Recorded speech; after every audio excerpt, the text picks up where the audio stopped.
दुनियादारी में उधार लिए दिए बगैर पार नहीं पड़ती। और ये बात मेरे को जिस दोस्त ने बताई वही 5,000 रुपए मांग के ले गया। बोले भाई साहब कल लौटाता हूँ। मैं 2 दिन वेट करने के बाद उन्होंने कहा क्या हुआ? अरे बोले भाई साहब खाके थोड़ी भग रहे हैं, रुपए आपके है, हाथ में आने दो, लौटाता हूँ। मैंने कहा कब? बोले कल देता हूँ। ऐसा करते करते साल भर निकल गया, उसका कल नहीं आया। एक दिन मैंने उसको पकड़ लिया, मैंने कहा यार तू तो कल देने की बात कर रहा था, कितना टाइम हो गया? बोले भाई साहब अगले महीने की 1 तारीख को आपका पक्का। साल भर तक 1 तारीख नहीं आई। एक दिन मैंने कहा यार तू कर क्या रहा है? बोले भाई साहब कुछ भी कहो, देखो सही बात तो है, तो अभी तो मेरे पास तो जहर खाने के पैसे नहीं है, लेकिन आपके पैसे दूध के धोए पड़े हैं, सबसे पहले हाथ में आने दो, आपके ही पैसे दूंगा।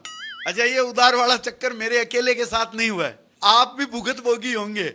मेरे को वीडियो से कमेंट करके बताना किस किस ने क्या क्या डायलॉग सुनाया है। उधार में जो धार है, सच कह रहा हूं, उधार में जो धार है वो इतनी तेज है कि आपके वर्षों पुराने रिश्ते को एक पल में काट सकती है। अगर आपसे कोई 50,000 रुपए उधार मांग कर ये कह रहा है ना 2 दिन में लौटा दूंगा, तो भाई साहब भलाई इसी में है कि उसको देने में ही 2-3 दिन की लेट कर दो। वैसे उधार का काम देखो सबके पड़ता है, लेकिन आपके ब्याह शादी में बहुत सारे लोग अगर खाना खाने आए तो आपको लगता है आपका परिवार कितना बड़ा है, आपके दोस्त लोग है वो कितने रईस है, आपका संपर्क कितने ऊंचे लोगों से है, और कभी उधार लेने का काम पड़ जाए तो फिर आपको पता चलेगा आपका परिवार कितना छोटा सा है, आपके दोस्त कितने कंगले हैं, और आपका संपर्क कितने घटिया लोगों से है। वैसे तो देखो दुनिया में हर आदमी अच्छा है, और जब वो उधार मांगने आता है तो वो और अच्छा होता है, और जब तक आप उससे पैसे वापस नहीं मांगो तब तक वो अच्छा ही रहता है।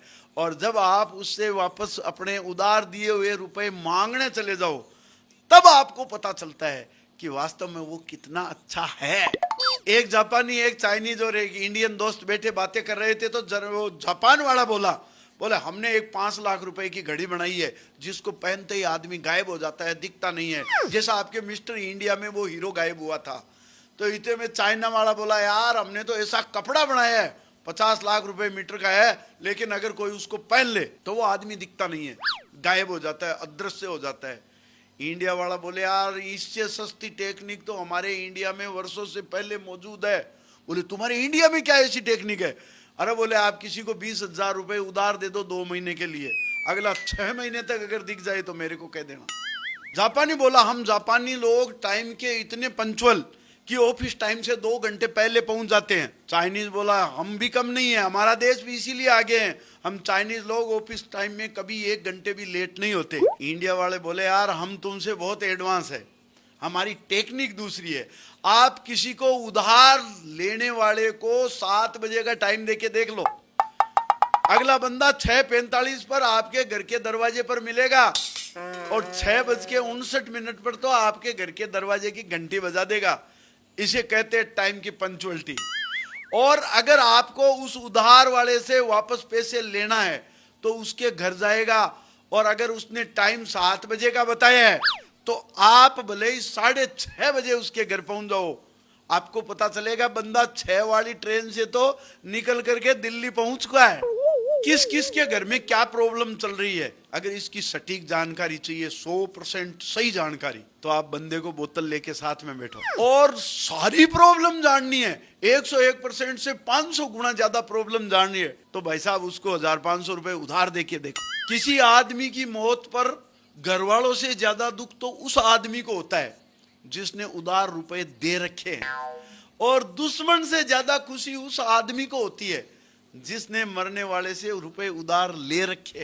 अगर किसी की तिये की बैठक में आने के बाद कोई आदमी मरने वाले के घर 2-3 बार और जाता है तो ये समझ लो वो इनडायरेक्ट रूप से तकादा करने ही आता है। वो एक गांव में बोरा मरा, बोरा मतलब जो रुपए लेन देन करने वाला मोहरा, जो बैंक से या किसी फाइनेंस वालों से 1% में रुपया उठाता है और 2 रुपए से लेकर 10 रुपए सैकड़े तक लोगों से वसूलता है, वो मरा। यमराज के सामने गया तो यमराज को जाते ही पूछा अब मेरे को रुपए लेने देने वाले तो परेशान नहीं करेंगे, मेरे सारे लफड़े पृथ्वीलोक में छूट गए। यमराज जी बोले बिल्कुल छूट गए, क्योंकि तुमने जिन लोगों से रुपया ले रखा था वो सारे लोग तो नरक में गए हैं, और तुम्हारे रुपये से जो लोग मौज कर रहे थे वो आज भी स्वर्ग में मौज कर रहे हैं। तो बोले भगवान मेरा क्या होगा, मैं स्वर्ग में गया तो मेरे को वो परेशान करेंगे, नरक में गया तो ये परेशान करेंगे। भगवान बोले टेंशन की जरूरत नहीं है, लोगों को पाप पुण्य की सजा देने के लिए बिचौलिए के रूप में हम तुम्हें इस्तेमाल करेंगे और इससे अब की बार डबल का टारगेट देकर वापस पृथ्वी लोग तुझे ही भेजेंगे।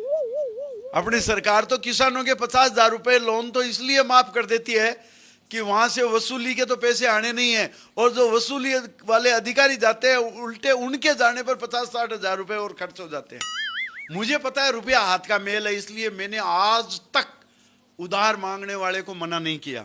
ये अलग बात है कि दिया भी नहीं। भाई मैं काहे को टेंशन लूं, दिन में मेरे पास 14 फोन तो आते हैं लोन देने वालों के, बैंक वालों के, फाइनेंस वालों, और 4 फोन आते हैं उधार मांगने वालों के। तो मैं लोन देने वालों के फोन आते हैं उनको तो लोन लेने वालों के फोन नंबर अवेलेबल करा देता हूं, और लोन लेने वालों को लोन देने वालों के फोन नंबर अवेलेबल करा देता हूं। अब अगर भाई साहब आपके पास किसी बैंक वाले के, किसी फाइनेंस वालों के लोन के लिए फोन आ रहा है तो ये समझ लेना आपके भाई ने निस्वार्थ रूप से ये सेवा निःशुल्क आपके लिए कर दी।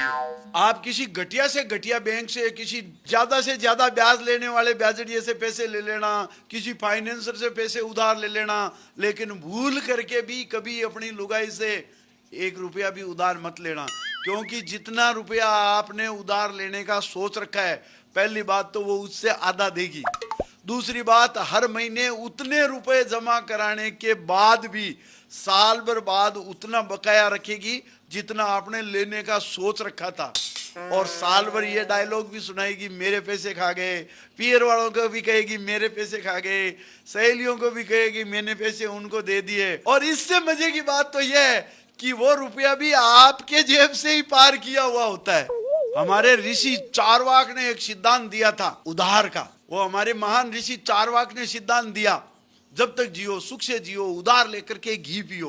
कहने का मतलब है कि उधार के पैसे मत लौटाओ, उल्टे जो पैसे लाए हो उनसे खाओ पियो, घी खा पी करके बॉडी बनाओ, और इतने तंदुरुस्त हो जाओ कि अगला आदमी लड़ झगड़ के भी आपसे पैसे नहीं निकलवा सके। मैंने अपने फोन की सिम की शिकायत के लिए कस्टमर केयर पर फोन किया। मैंने कहा यार भाई साहब आपका नेटवर्क नहीं मिल रहा है, किसी आदमी से बात कर रहा हूँ हो नहीं रही है।